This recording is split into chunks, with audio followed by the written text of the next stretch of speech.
Hey, what is up, everybody? Welcome into the Guilty as Charged live reaction of the second day of the 2021 draft. Alex is running a little late, so he's going to join us shortly. So it's just me and Tyler to start. Tyler, how you doing today, man? I'm doing just fine. My grandpa made it through his first round of chemo with no issues, no problems. So all's good and up for us. Yeah, so obviously, I assume most of you guys didn't know that. So please send all the good vibes Tyler's grandpa's way and the rest of his family. Any thoughts and well wishes for him and his family are appreciated, I'm sure. So happy to hear that it went well. I'm sure everybody is very happy with what the Chargers did today. So just a little recap. I know I'm probably going to be being a little negative Nancy today. That's okay. So first and foremost, I think everybody is very, very happy with Asante Samuel Jr. He is a player that all three of us really, really liked, and we all ranked him very similarly. Alex was the lowest on him of any of the three of us, and Alex had him at 35 overall. So the three of us really, really like Asante Samuel Jr., love what he's going to bring to the team. And I think this is a very, flexible draft pick, right? Like if they want to add a corner later on, they can definitely do that. And you can play Asante Samuel inside, outside. You can play Chris Harris inside, outside. So Brandon Staley is going to move his corners all around, and Asante Samuel Jr. is such a great fit. Tyler, I know you've been a big fan of him as well, especially doing that film breakdown on him last month. Yeah, I can't believe how this draft worked out to start. I mean, we'll talk about this stuff a little bit later, of course. But to go from, Slater, like just considering our big boards, Slater was a top 5, top 6. I think he was top 5 on our collaborative big board. They got him at 13. Then I believe Samuel was, 30 for us, and they get him at 47. So not only are they getting great players who fit exactly what they want to do. Slater, great pass protector, run blocker, zone scheme. Samuel Jr., man corner who can tackle well. I don't remember what I was saying before that because I was so excited. So I already lost my train of thought. But I'm really excited about this pick just because, I don't know, like there's just always been something so special about him. I think Chargers fans realize that. We clearly realize that. The Chargers realize that. They met with him twice. This is a pick that kind of all of us saw coming, except for the fact that I didn't think he was going to be there. And considering, once the big 4 corners went, and I think all 4 of them went like before pick 25. So I figured at that point, unless you're jumping for Stokes, which happened, of course, rip Aaron Rodgers. Once that happened, I really thought that Samuel Jr. would be going early, and you'd have to look at a safety because we had a weird day where we were finding out about, a heart issue for Jeremiah Usu-Koromoa, a back issue for Merrick. So I thought there was no chance that Samuel Jr. was going to be there. He was. It's a perfect fit. Like you said, move him inside, outside. You can draft a corner that fits. Like if you think Samuel Jr. is an outside corner, and I think that's where they're going to play him, you can take Molden, who's falling. I think he's still available. If you want to, put Samuel Jr. in the slot, you can take like a Keith Taylor and play outside. So as far as this pick goes, I'm really excited. I know some of you guys are already talking about round 3. We'll get there. But for this pick, we'll get there. I think we can all agree this is an A pick, home run by far. And I'm so glad. I talked about this in my video late last night. Thank you guys for watching. If the Chargers could have knocked some of these prospects for not being exactly the physical specimen that is like a prototypical for their position. Slater's a little bit shorter arms. Samuel Jr. is a little bit shorter, maybe not as fast, I guess, but that they didn't care. They can play football, and they play football that the Chargers want to play, that Staley wants to run on offense and defense. So great selection for sure. All right, so it looks like we have Alex in here, so I'm going to add Alex into the stream. Alex, we were just talking about Asante Samuel Jr. We're going to get to the 3rd round of the draft in a second. Your initial thoughts on Asante Samuel Jr. at pick 47 for the Chargers? I thought it was a great pick. Got home. I didn't start watching the draft until like that pick, basically, so it was really awesome. You get the offensive tackle need out of the way. You get the corner need out of the way. And as we saw, for better or worse, at round 3, it let them play around a little bit. But no, I mean, Samuel Jr. is a stud, and I think he's going to be, beast outside corner. And I think he, solves that problem pretty succinctly. Yeah, so it's going to give the Chargers a lot of options, right? Because like I said, if the cornerback class next year is supposedly really, really good, obviously you have a guy like Derek Stingley who is going to be, a top 10 pick. So if the Chargers want to double down on cornerback next year, they can certainly do that. And then, Asante Samuel Jr. can play in the slot or vice versa. And he can certainly play outside. I know, he said a bunch of times that a lot of people knocked him for his size, but he's the same size as a guy like a Jair Alexander for the Packers. So I don't see too much of a difference between 5'10" and 6 foot. Honestly, he's got long arms. He's got the production. He's got the attitude. And I'm just really excited for the kind of attitude that the Chargers secondary is going to have. Obviously, if everybody's healthy, it's going to be a lot of fun to watch. Asante Samuel Jr., Chris Harris, Derwin James, just bring the juice on every single play. They got to come up with a new nickname because the Jack Boys needs to be retired forever. But I'm really excited to watch this secondary and how it's coming together. Yep, absolutely. As long as we can get Derwin James to be on the field for week 1 with Joey Bosa for the first time in 4 years. Yeah, that's the thing. So overall, we'll talk about the third round picks now because I'm sure that's kind of where everybody's mind is at right now. Listen, I know that everybody wanted a speedy slot receiver, and I think if they had gone that route, I would have totally understood. But to me, it never really made sense, and I've said this several times on the podcast because you have Austin Eckler, who is the best slot receiver on the team. You have Jared Cook, who's going to take who's going to take a lot of snaps from the slot because he's not a traditional tight end who can go in line very often. You have Jalen Guyton, who will line up at the slot a lot. Same with Keenan Allen. You have Joe Reed. You have KJ Hill. So to me, the slot is overcrowded. If the Chargers wanted to draft a wide receiver, it was going to be an outside wide receiver, in my opinion. That was always going to be the choice. And listen, Dyami Brown would have been awesome. I love Dyami Brown. I had a top 5 grade on him in terms of the wide receiver, but I love Josh Palmer. And Josh Palmer, everybody is kind of commenting this in the chat, but his quarterback play was so bad. And his offense was run-oriented and all this stuff. And so Josh Palmer is the typical example of looking at traits versus production. Because you look at his stats and you see 500 yards. You only see, 490, I think it was, in 2019. But I promise you, no one played better against Patrick Surtain this season than Josh Palmer. No one played better against Eric Stokes and DJ Daniel than Josh Palmer.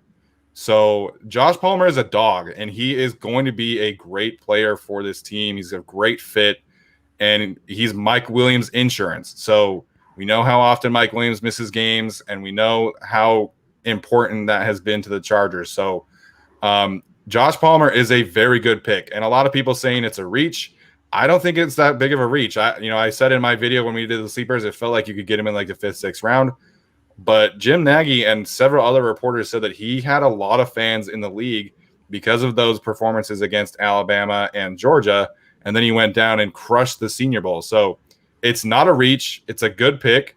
Sure, I would have preferred Dyami Brown, but I'm very, very pleased with Josh Palmer being on this team. Yeah, I like Josh Palmer a lot too. A lot of people say they didn't need a receiver per se, and maybe they could have gone defense. But to me, we don't know what the long term of receiver is, and we said this a bunch of times on the podcast. Mike Williams might not be back after this year, and then you have Jalen Guyton and Taron Johnson, who may not be back either, as free agents. So I think getting a good outside receiver is a good thing. You can debate Dyami Brown versus Josh Palmer. I may have taken Dyami Brown, but to me, Josh Palmer, I think is also really good. And I think you have a total upgrade at quarterback for him. And, I think he can eventually be Mike Williams' replacement. I think he's more natural at doing that than say someone like Dyami Brown is. So, for me, it wasn't necessarily a home run, but I thought it was a very good pick. Unexpected for sure, though. Yeah. Tyler, and unlike say the Raiders pick of Leatherwood, who, you couldn't have had him in the 2nd round, maybe, but that was a bigger reach. the Chargers I think he'd have been perfect Palmer would have been perfect at 97, and they got him at 77. Like that to me is okay. Like even if you consider that like a reach, I think that's completely fine because that's not really a big difference to me. I still would have. I don't know if I would say I would have preferred someone with speed, but I'm still looking for them to have that. But the slot receiver room is kind of crowded, and they have Keenan Allen and Mike Williams on the outside, but Williams is going. Like I think he's going to be gone the same way that Hunter Henry played on a tag and is gone. Williams is playing on the option. Let him leave, get that comp pick down the line, and I think he's going to be gone. And the Chargers, maybe Tyron Johnson, I guess, but like when Mike Williams goes down, there isn't like a guy on the roster that's like Mike Williams. And granted, like you might want to get a little bit better and have someone who's a little bit more dynamic than Mike Williams, but there was nobody really there. Like guidance, the speed guy Johnson is starting to develop a speed guy as well. KJ Hill, Joe Reed, they're not like Mike Williams at all. So you do want to have something like that because, it wasn't always perfect. There wasn't always a connection between Herbert and Williams. If you look at the Denver game, Herbert has an arm and he has, his ball placement has really improved. So you want someone who can also kind of, take advantage of that as well, not just with speed, but also with some size in the end zone as well, which is great. Like getting Palmer and pairing him with Cook, I really think that makes you a better end zone, red zone kind of team. And now with Rashawn Slater, blocking in front of you, either in the run game or, of course, in the pass game, you just became a much better red zone threat. And so, if Rashawn Slater gets a ton of hype because he has a Chase Young game, Josh Palmer needs a lot of hype because he had Patrick Surtain game. 100%. Granted, I think Slater's game was better because you had so many more one-on-one matchups. But for him to do that against Surtain, where nobody really did, and then also great games against South Carolina and against I can't remember the other team, Georgia. So teams with very good corners. We two in Georgia, 2 in South Carolina, and of course Surtain. For him to do that against those teams, I think says a lot. So. I'm happy with this one for sure. I'm happy with it, and I keep on saying this. Like a lot of people, you think it's a reach, but sometimes you have to play the board.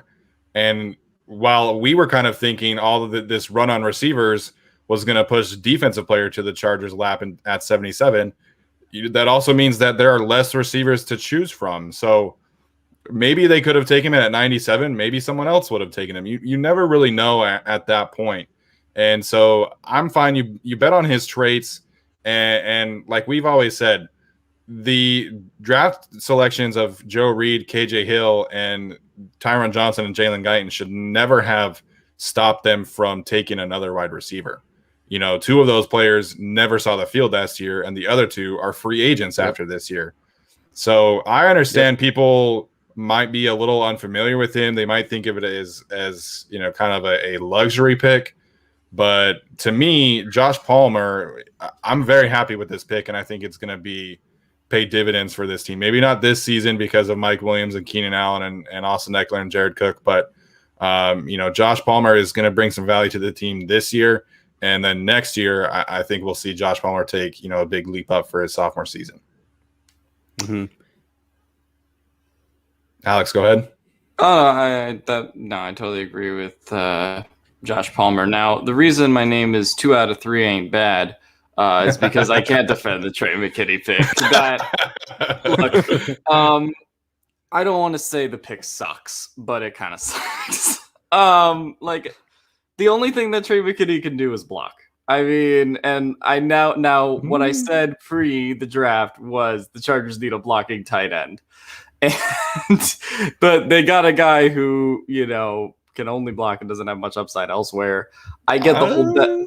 I get the whole bet on traits thing, but I think that this was a reach. I think I'm not saying you could have gotten him in the 6th or 7th round, but I think tight end could have been. Over Brevin Jordan. Is that what we're gonna do right now? That's my departure. Yeah, that's where I'm just like, if you wanted to go tight end here, I'm fine with it. But to me, the McKitty pick, I just don't get it. But yeah, I'll let one of you take it.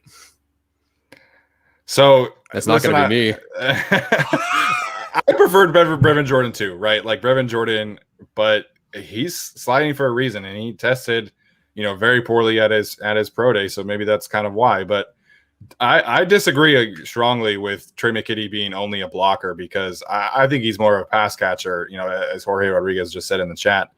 You watch the Senior Bowl reps that he had, and this tight end class is not great in general, but Hunter Long was at the Senior Bowl, Noah Gray was at the Senior Bowl, and Trey McKitty was the best tight end at the Senior Bowl, like easily. Yeah. So I think he has the athletic profile to provide some upside there. I, in general, would have preferred them to punt the position to take, a blocking tight end as like an undrafted free agent, because to me, you have Parham, you have Cook, you have Steven Anderson. Like, I don't really understand, the adding another pass catching tight end. So I like McKitty. I think he could develop into something, but I don't love the way that they took him, especially with a guy like Quinn Miners on the board. But McKitty overall as a player, I like. I think he does bring some upside as a receiver. He only had 6 catches last year at Georgia, but I don't love the value, but I do like the player. Yeah, talk to me about his Senior Bowl. Like, I was just gonna say, I guess, but I get the whole Georgia doesn't use their tight ends thing, but for me, at all. Yeah, I know that they don't, but I don't know. I have a tough one putting this one together. And when you do have the other 2 tight ends who I think have shown moderately good production in the NFL, like I don't know. I feel like some of it does come down to production, even though I love the Senior Bowl, but I don't know if you can go all in on traits when you're talking about the pick that they just did, in my opinion. All right, so I was going to ask you, Steven, when you watched him at the Senior, so I think we're a little bit behind, so I'm hearing you a little bit late. Talk to me about how he did at the Senior Bowl, because look, if you I tried to watch Trey McKitty, I saw it was like 10 catches for 108 yards. I didn't want to watch 20 minutes of all 22 for 1 catch per game. So could you at least talk about how he did at the Senior Bowl if you're able to watch those one-on-one reps? I don't know if they're up on our channel or not. We have a lot of one-on-one reps, but I don't know about Trey McKitty. Yeah, so his one-on-one reps, I'm pretty sure are up on our YouTube channel. And listen, his Senior Bowl was like borderline dominant, and he separates really well. He's got an athletic profile. He leaps really well, and he had some ridiculous one-handed catches at the Senior Bowl as well. So if you're just watching the Senior Bowl, you're watching a player and you're like, wow, this guy would have been really freaking productive. And then you turn on Georgia, you look at the stats, and it's like he had 6 catches. Like, what the hell? So if you're looking at the Senior Bowl, you're betting on the potential. I do think that you could have bet on that potential later on, especially with Brevin Jordan. So again, that is this is the prototypical Telesco reach. I love the Josh Palmer pick. I don't think that's a reach, but the Trey McKitty pick is a reach. But I kind of get it, like, because at least you're kind of taking a chance on those trades. But I don't know, man. I'm conflicted about that one. Yeah, and the other thing is that Quinn Miners going the very next pick to the Broncos is that's a stinger. So I'm not gonna blame that on Trey McKitty, but for me, we sort of talked about it towards the end. We sort of started to feel like, oh, well, tight end, maybe you can wait a little later in the draft. And after you take Josh Palmer, I think to go tight end and to have it be McKitty, I don't know. I don't loathe the pick. I get why they did it, but to me, it's when you could have had another offensive guard, when you could have had somebody else deeper down the line on defense. I just think it was a tough one. Yeah, because Trey McKitty's not going to start anytime soon. Yeah. Sorry, Tyler. Go ahead, Tyler. No, you're good. We're just a little behind. My bad. The one thing I want to add is that, I'm not super excited about this pick, but if who is it? Jeff in the chat says, they want traits over production because it shows their faith in their coaching staff to develop raw players. Frank Smith is a pretty good tight ends coach. Like, I don't know how much, I don't know how involved he's going to be, but if anyone's going to get some production out of Trey McKitty, Smith ain't a bad option there. So anyway, continue. Sorry. Yeah. So, I mean, his track record with Darren Waller is pretty outstanding. That's a big trump card. I would have loved the Quinn Miners pick. I would have been a fan of the Jamar Johnson pick if that were the case too. He's still available. I do think that they do kind of need a safety. I hate seeing Trey Smith fall, but I'm not that all surprised considering his health issues, it's just unfortunate because you watch his tape and you see a first round talent, and then you hear about his blood clots and he can't practice and he has to do all these other things to play football. That might be, a bigger fall than a lot of people anticipated. So they definitely could have gone in a different route with Trey McKitty, and I'm not going to sit here and act like I'm super excited about the pick, but I do like the player. And again, someone mentioned Ellerson Smith. I would have loved Ellerson Smith in the 4th round. But this is Tom Telesco, right? Like Tom Telesco always has a 3rd round pick that's bad. At least, he got one 3rd round pick right. Yeah. And hey, if he does anything, it's the next set of picks we know after the 3rd round pick. Those DBs on round 4 or 5 are actually kind of good. Rayshawn Jenkins, Desmond King, like they find like round 5 is a legit round for Tom Telesco. So hang in there for a little bit. The one thing I want to ask though about, because people are talking about, I should have taken this corner, this DB. How much stock are we putting into that comment where Ryan Smith from the Bucs said that he came to the chart? Well, he wanted to go somewhere he could play more and start more as a corner. And then the Chargers have yet to, obviously taking Samuel Jr., but they haven't like double dipped yet at either corner or safety. So maybe there's something there for him. I don't know. I put no stock in that because he's making the same exact salary as when he was a special teams ace last year. So it's not like they're paying him more to play more, play more of a role. Yeah. The odds are that he's probably going to play at least somewhat, right? But I would be surprised if he even, was ahead of Brandon Faison in the pecking order. So I don't think he's going to play like a ton. I think he's their gunner. I think he's going to play a lot of special teams. But yeah, we'll see. They could still take a guy like Avery Williams later on because they need 2 gunners. So, we'll see. Yeah. I'm excited about this board that still is panned out. I don't know if you guys want to talk about who's kind of left on this board, but the one guy that if Tom Telesco picks Hamza Nasruddin tomorrow, I will forgive him for the Trey McKitty pick. That is the one. That's the one guy that sticks out. They haven't taken a safety yet, and it would be really great value if you can get him. Jabril Cox is still there for linebacker. I think that would be an interesting pick. But yeah, I think those are really the 2 guys that I'm particularly interested in right now. I'm surprised that Jabril Cox has not gone yet. Like I know I wasn't a huge fan of him. Yeah, I didn't think he would, fall to day 3. I just thought like around 3 perhaps. Again, we don't know. Half the medicals that have come out only come out after these guys are picked. So maybe once he's selected, we'll know. So Jabril Cox, I like him. Like maybe they want him to play safety. I don't know. Jamar Johnson, absolutely. I guess they could go Brevin Jordan. Like if did Brevin Jordan go? No, he didn't go yet. No, he didn't go. But they're not taking 2 tight ends, man. Listen, why not? Like they took 2 receivers last year. They already have 4 tight ends. They already have 4 tight ends. What's 7 more tight ends at this point? Are they going to pull a Bears at this point? Jeez. Hey, they had 5 last year. All right, whatever it takes to find the best tight end room possible. All right. Yeah. No, I'm excited about this certain players because I think this edge rusher group is still really solid. You have obviously Ellerson Smith is still on the board. I'm not a huge guy on Quincy Roche, but if you took him in the 4th round, like I would get that. You have Dalen Hayes from Notre Dame. That's the Notre Dame collection. Hamilcar Rashed is still on the board. So I know I was kind of expecting an edge rusher with the way that it was kind of panning out. And I think if Joseph Osai had been on the board, that could have been a possible selection for them at 77. But I think there are still some really talented edge rushers in this class that they could take in the 4th round. Obviously we talked about Jamar Johnson and Hamza Nasruddin. So I understand the panic of taking these 2 players in the 3rd round, but Brandon Staley has shown in just 1 year that he can take these day 3 defensive players and turn them into stars. He took Jordan Fuller. Well, the Rams took Jordan Fuller in the 6th round, and he was an awesome free safety for them, contributed, had a great season.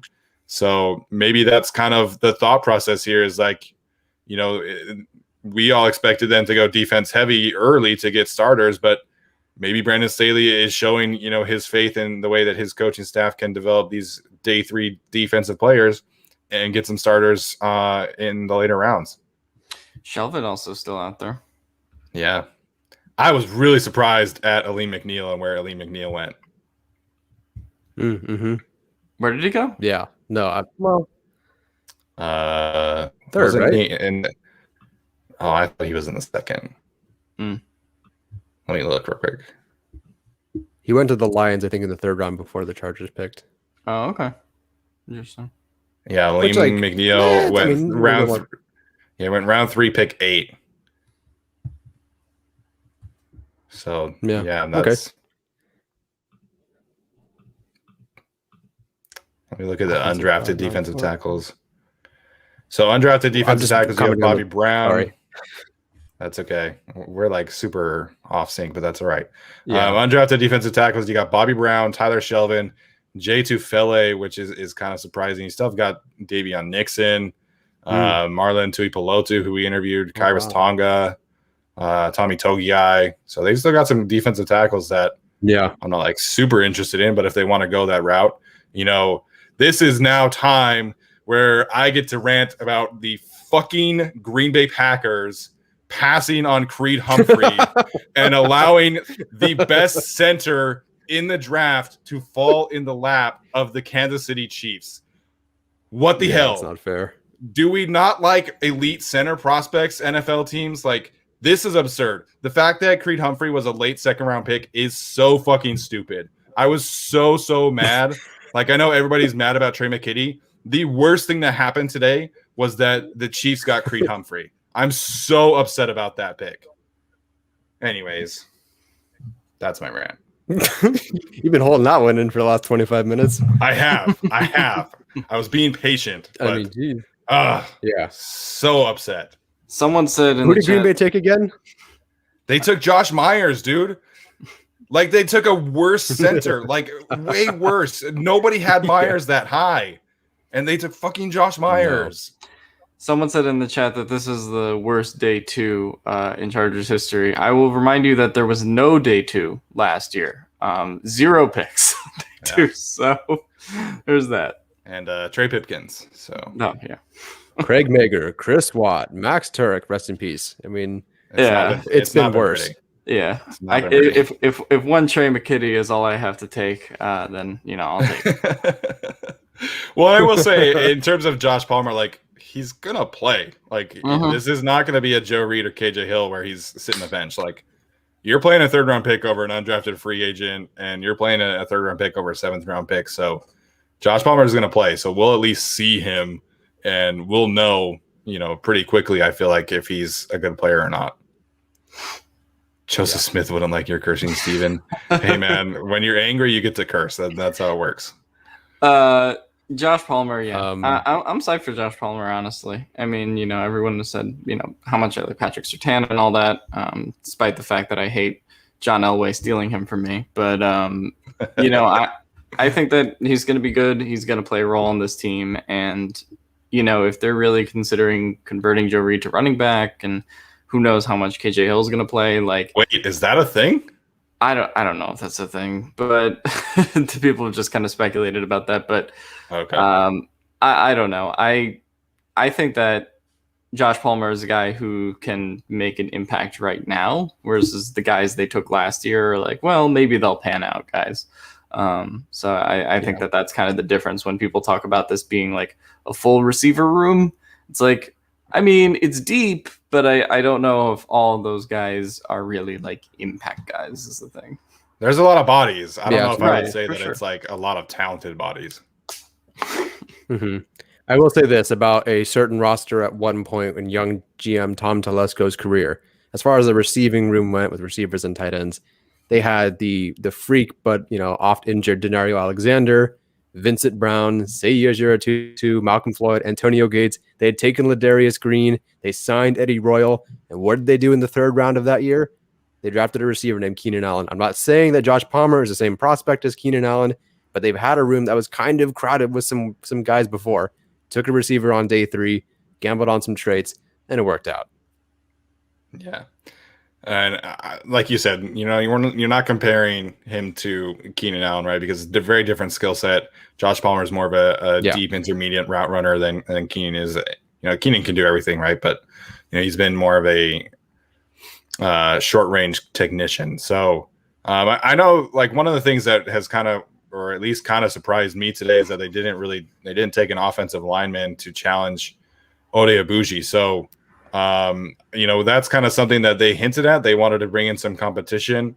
So just kind of looking at the available interior offensive linemen, like I said, you have Trey Smith, you have a guy like Jared Hawker, who I was tweeting about a couple weeks ago. That's kind of like a 5th, 6th round guy. You have David Moore out of Grambling State, who I think that would be a fantastic selection.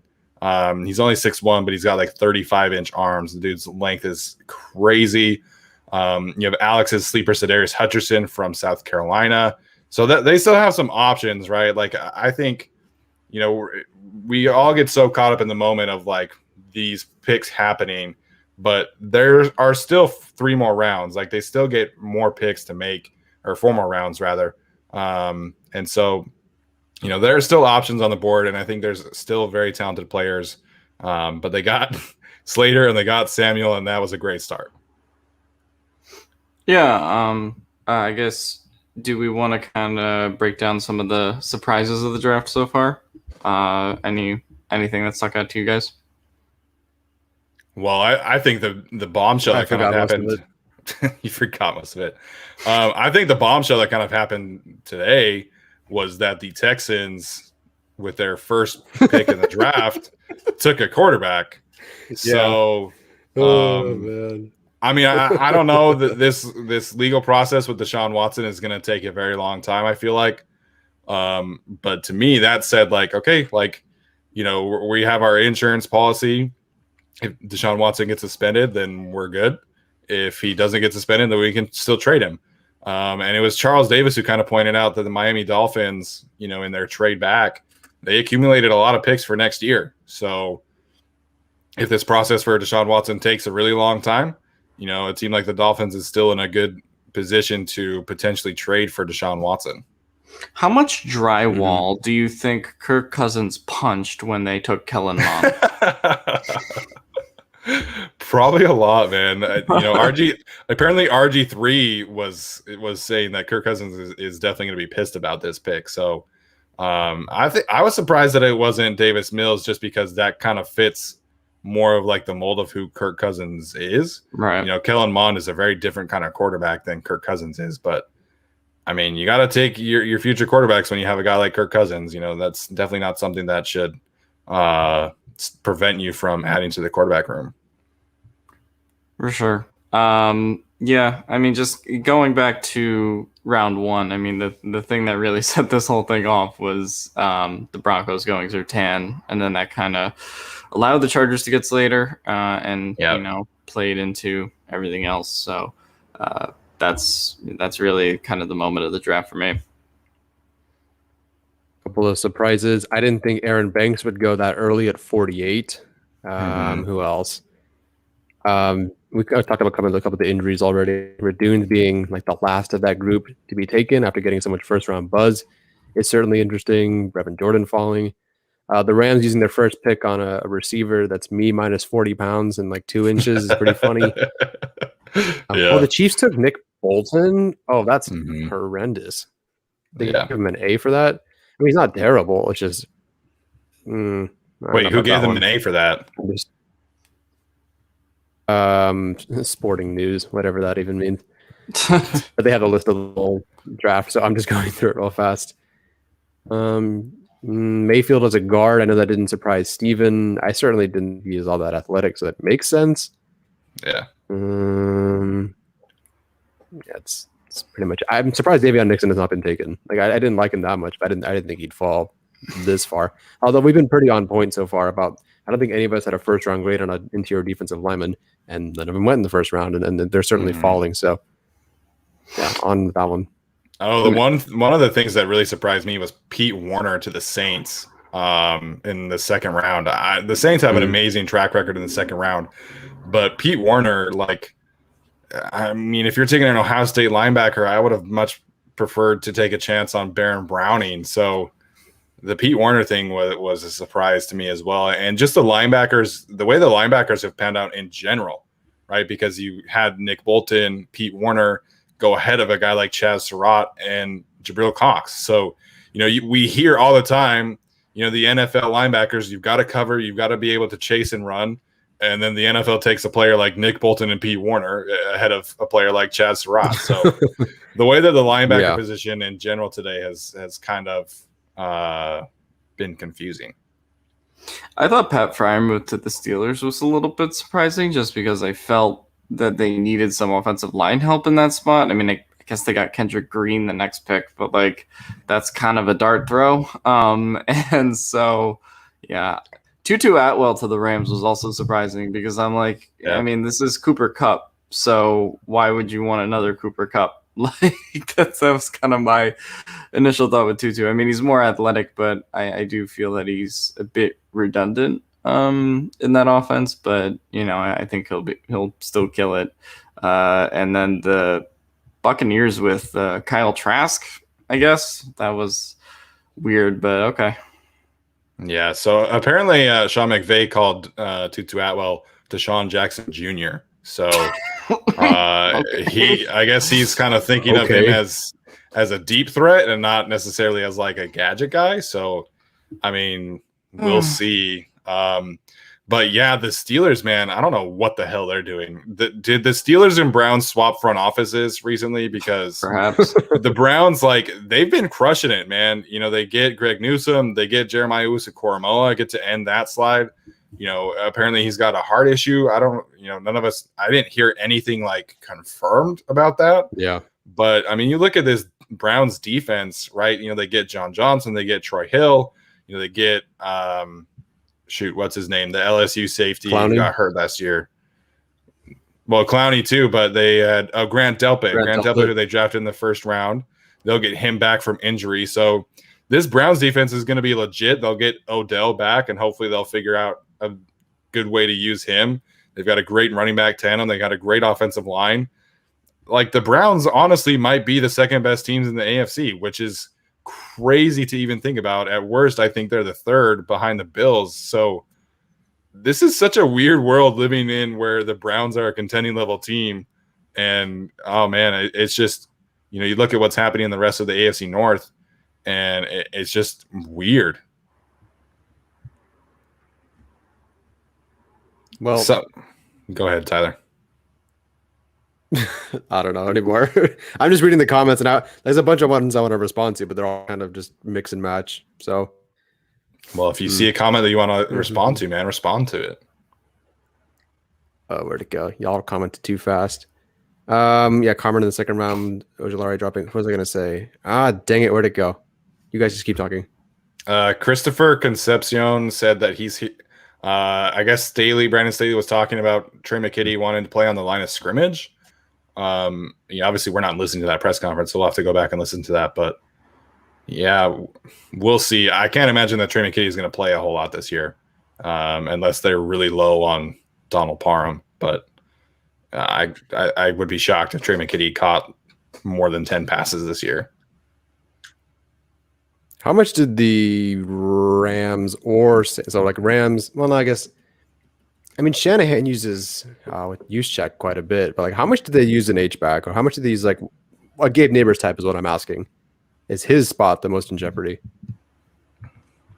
Well, the 49ers use Kyle Juszczyk all the time, so that's kind of the only example of that. Yeah, no, I was thinking more Lombardi, the Shanahan system, McVay. How much do these guys use a Gabe Neighbors type? Is Staley going to roll with that, or are they just kind of is Neighbors really not making the roster now with McKitty? I mean, we're not the biggest fans of Gabe Neighbors on this podcast, so if they cut him, I would not be surprised. The Gabe Neighbors thing will never make sense to me because Anthony Lynn wanted to run the ball and he wanted a physical presence, and then they chose the not physical fullback. So this new coaching staff, I have no idea how they use Gabe Neighbors because, you've got these 4 tight ends now who, are athletic receivers. So I don't know. That's going to have to play out in training camp.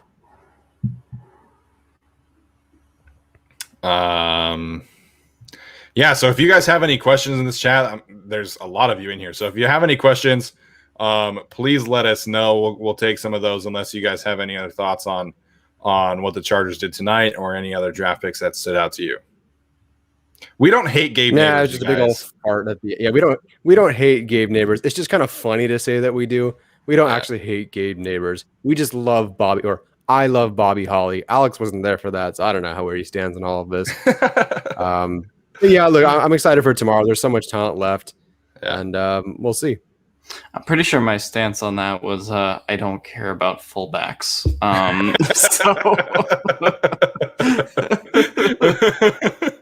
Yeah, that's Jalen Hurts.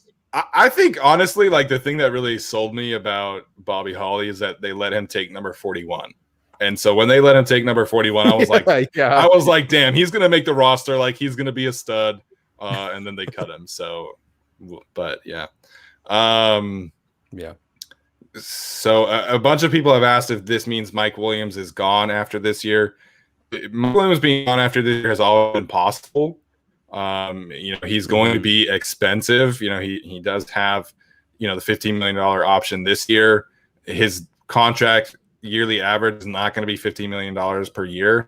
However, it stands to reason that he does become kind of the second most important target this year, has, kind of a 1,200, 1,300 maybe with the 17th game, and you get 8 touchdowns, and then he prices himself out of LA.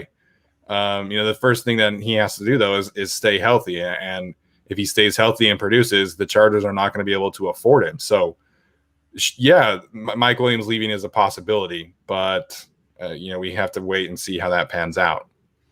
Yeah, I think it's something that's possible, which is, partially why I think this Josh Palmer pick was made.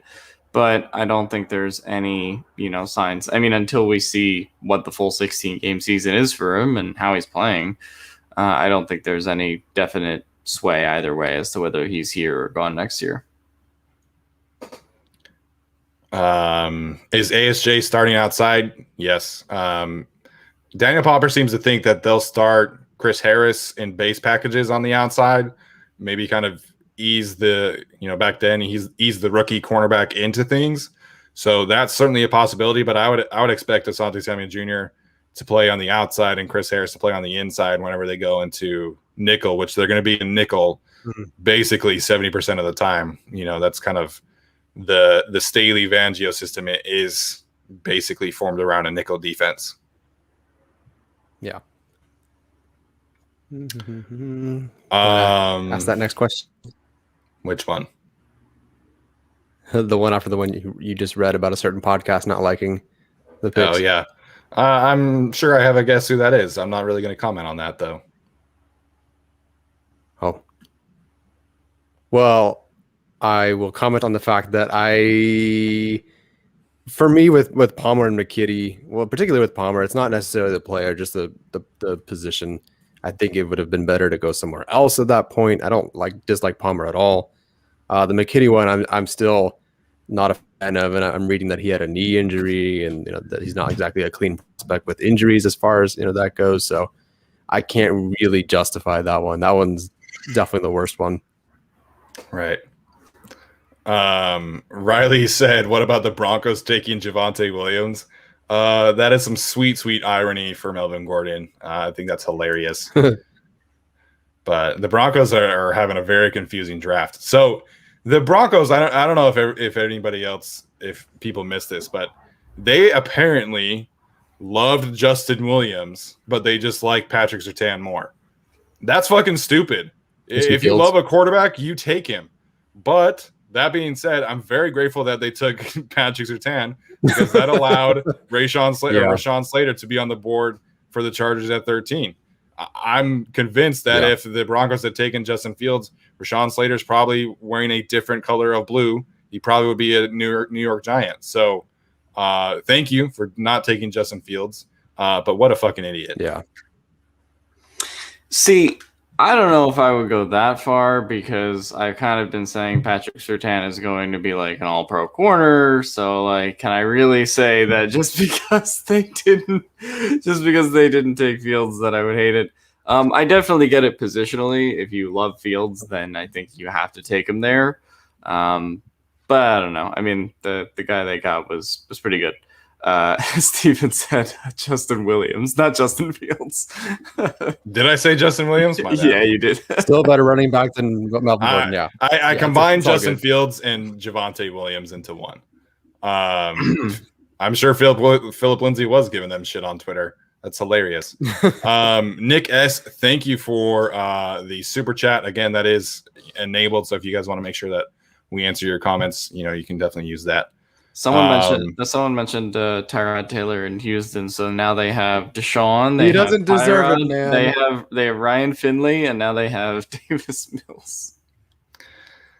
Yeah. I'm so mad. Like, poor Tyrod Taylor might have been the most unlucky long career of any player that I can remember. Yeah, I'm gonna go for the Ravens and I'll win a Super Bowl with them. Woohoo! Like, he didn't play, but and then he goes to the Bills and he's like, I'm going to win a starting job. Yeah. And then, they bring him back or whatever it is. And the GM's like, you know what? You're not going to play the last game of the season because we don't want to pay you that bonus or whatever. And he gets to sit. And then he goes to the Saints and he gets benched and Nathan Peterman comes in. And then he comes back against the Chargers and does well. And then, just all the crap that happened in Cleveland and for him to end up, getting stabbed in the lung in LA. And that's all still not as bad as him going to Houston and playing for that trash, awful franchise who, like you said, used their first pick on a quarterback. And then didn't they trade up for Nico Collins? So not only they lost picks, it's going to be a quarterback and Nico Collins, and Tyrod Taylor's like, what am I doing? It's like, he's going to pay the doctor to stab him again. He doesn't have to play for this franchise. He's going to be like, hey, Pep, I don't want to be here anymore. Someone asked what the name 2 out of 3 ain't bad means. It means Asante Samuel, Josh Palmer, Trey McKitty. There you go. So a couple people asking about biggest needs for tomorrow. I think, you're going to see a safety pick at some point. You're going to see an edge rusher pick at some point. And then an interior offensive line. Those were kind of the 3 spots that we kind of assumed that, those would be the picks in the 3rd round and the 4th round. But obviously those got changed around when they took Josh Palmer and Trey McKitty. So just kind of looking at the board, like I said, I feel like the best group remaining right now is the edge rusher class, maybe the safety class. Safety class. If Jamar Johnson is on the board, I think that's kind of a no-brainer. I think that's kind of like the last safety. I'll have to look really fast to confirm that. But I think that, Jamar Johnson is going to be a fantastic player. Yeah. So there's Jamar Johnson, there's Hamza Nasruddin, Tyree Gillespie, who I did in my mock draft for LAFB. Those 3 would make a lot of sense. I'm not crazy about Talona Hufanga. I know some people, Caden Stearns has been mocked to them a lot. You still got a guy like Trill Williams, Ardarius Washington. So the safety group is good. You still got some options there. Damar Hamlin, Jacoby Stevens. You still got some good safeties on the board. So I guess that's where I would personally start is the safety group. Yeah, I would probably go Johnson or Nasruddin if they're on the board. I think those would kind of be 2 slam dunk safety picks. Yeah, I mean, them waiting on safety is just fine, or at least in Steven's opinion. I certainly didn't grade as many guys, but I'm looking at your safety board, and there are 9 players you have with like a legit like round 4, 3, or even a round 2 grade that are still available. I mean, everyone loves Trill Williams, Damar Hamlin, you already talked about, and we talked about on the podcast. I can't pronounce this guy, Hamza Nasruddin. I'm so sorry, Alex. I know that's your guy. Steven's guy, Cameron Bynum, who's super versatile that I really like. Did Ardarius Washington go? No, he's still on the board. There's plenty of safeties left, man. There's some good safeties available for sure. So they're not out yet. Yeah, the interior offensive line group is getting slim. If your goal is to take a player to like develop, then you can wait. But if their goal is to take a player to legitimately challenge Ode Ibushi for a starting position, which is kind of what they implied at the press conferences, and then it's getting slim. You got, like I mentioned a couple names earlier, you got David Moore, who kind of fits that kind of mold of being a bigger, more athletic guy. You got Coyote Awosika, who I'm a big fan of, Sedarius Hutcherson. But maybe that's where they start tomorrow because there's not a whole lot of options. The worst possible decision they could do in round 4 is to take Deontay Brown. But yeah. Someone asked if Tyler Shelvin would make the team, and like you would think yes, but then do they have room on their roster? And how do you who do you kick off? Because they have a pretty not great D line, but they have a lot of bodies for sure. Like, would he make the team? Well, defensive tackle group currently Tillery, Jones, Joseph. Obviously, all 3 of those will make the roster. Then you have Broughton and Fehoko, right? Those are the other 2. Yeah. So if you draft Tyler Shelvin, then probably Fehoko is the odd man out. I know everybody kind of loves him after the Hard Knocks, but if you draft Tyler Shelvin, he's making the roster over a player that's undrafted. That's just kind of how things work. ADPT Jr., when you said that Poppers, he said he believes Sherwood is the most likely pick for day 3. Did he say why it was Sherwood? Or Steven, do you know why it would be? I don't know who Sherwood is. Someone said Staley said Tillery is an edge. When did he say that? Because he said a few times that he thinks Jerry Tillery is an inside player.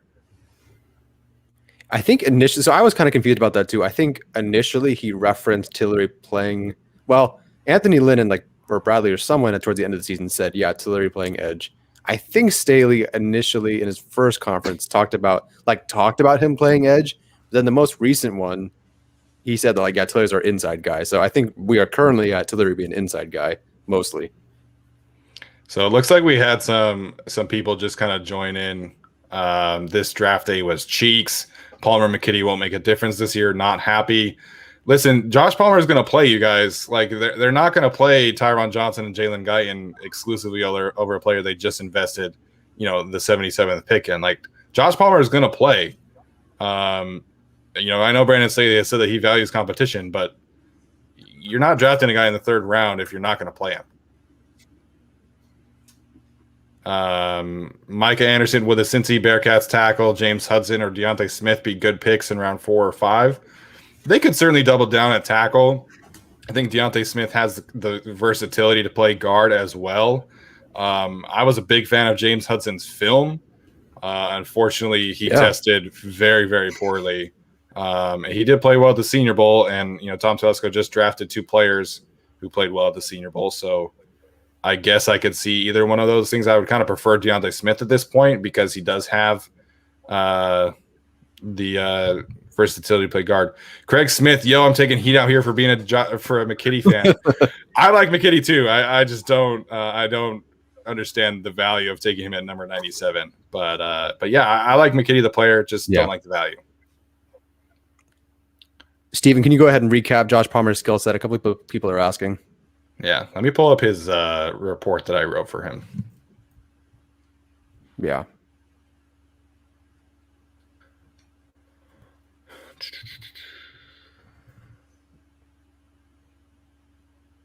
James Hudson, Orlando Brown 2.0. I don't think so. I don't think Hudson's at all like Orlando Brown. Hudson is so explosive out of his stance. I don't know if Brown's quite like that.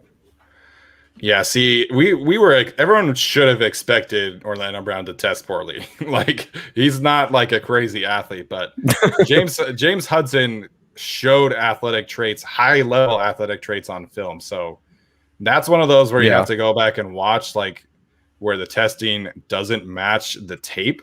You look at somebody like Jalen Mayfield tested terribly, and to me that made a lot of sense. I didn't look at him as a high level athlete. So sometimes testing lines up, sometimes it doesn't. Brevin Jordan tested poorly, and Jordan Reed said that teams would take him and get somebody that would transform their offense because of how athletic he is. So sometimes the testing just doesn't line up. Sometimes it doesn't.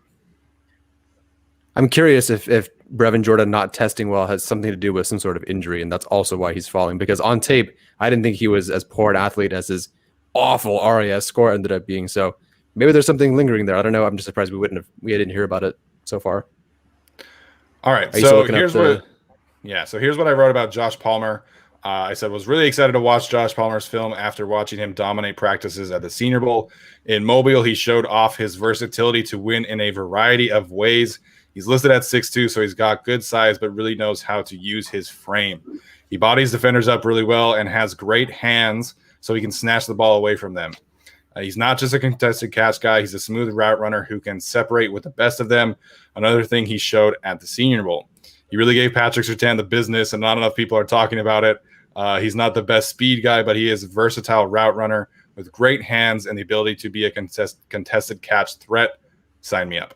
That's what I thought about him in March.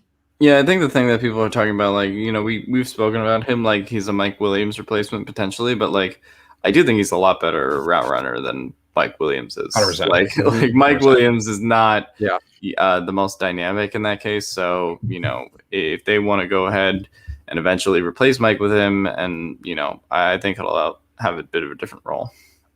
Yeah. Craig said that he's his replacement, but not his. Sorry, Tyler. Craig's pointed out that McKitty was the last of the multi-purpose tight ends, probably pushed him at the board. Yeah. I think that's definitely what happened after Tommy Tremble went off. Well, I guess Brevin Jordan's still on the board, actually. But Brevin Jordan, yeah. All right, so we'll kind of wrap this up. We got a few more minutes, so if anyone else has any questions, type them in the chat, and we'll answer those.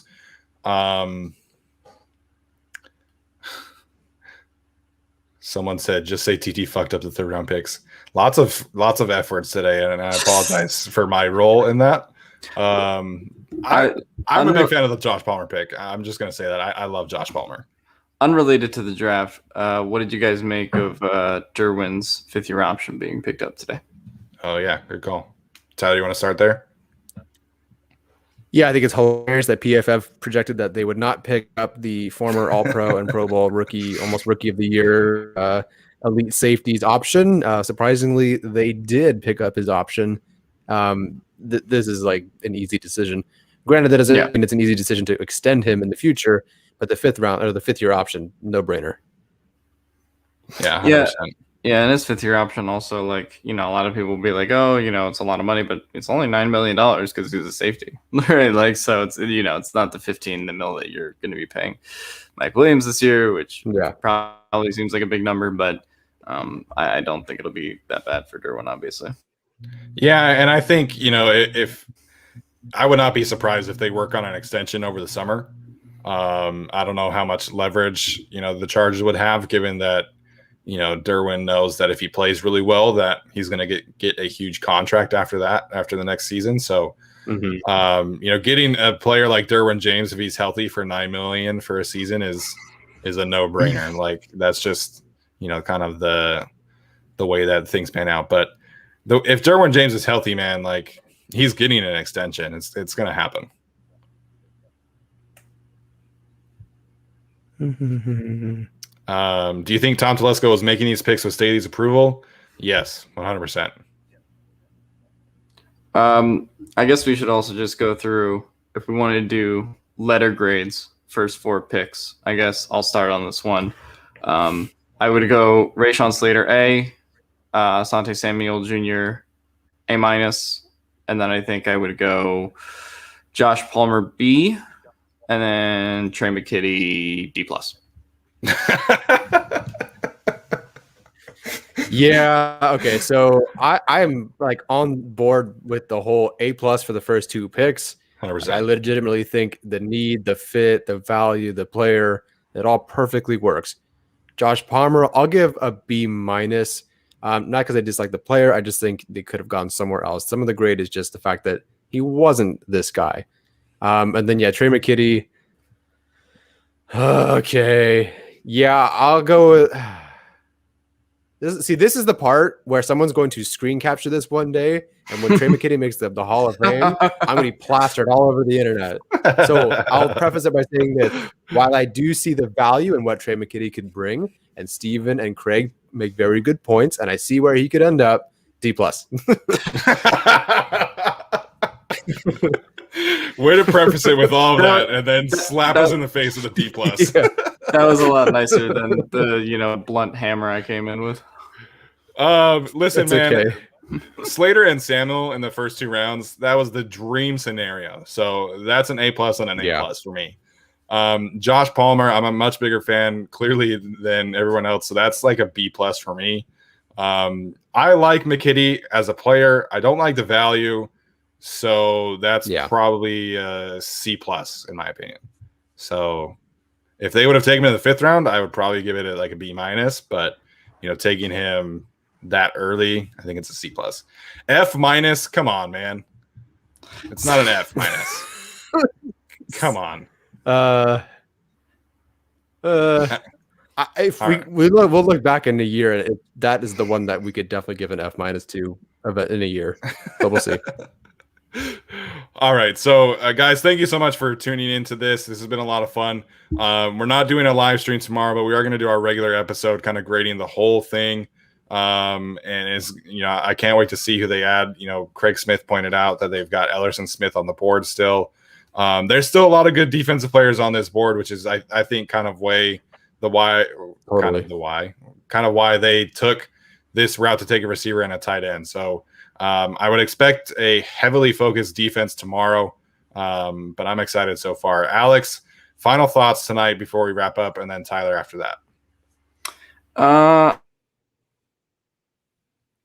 I don't know. I mean, it was the Samuel Jr. pick. I think there's no way that wasn't a slam dunk. And I was kind of looking at my phone when they were making that pick, and it was like, okay, you have Owusu Kormo on the board, and you also got Sante Samuel. And either way, I think that would have been kind of a massive home run for the Chargers and a bit of a steal based on how they fell down.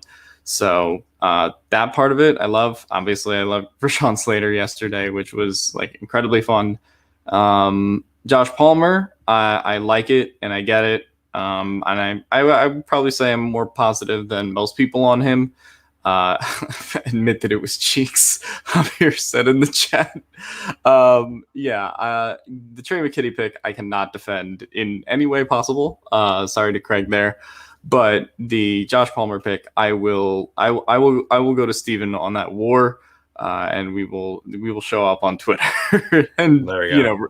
I will, even as a Patrick Surtain fan, repost all the clips of him burning Patrick Surtain in defense of him. Yeah, I'm happy so far. I think at worst this is a B+ draft, but again, it's round 3, guys, so I'm not gonna overreact. I still think this is legit, A- kind of draft, just because those first 2 picks were so good. Nick asked, no, you cannot get a shot from me. Trey McKitty just kind of, if they had gone with somebody else right there, then maybe I would have thrown a shot down. But no, if I ever see you at a game though, don't bring alcohol into the stadium, but we can get a beer together, and then I'll just pass out and call the ambulance for me when I start drinking.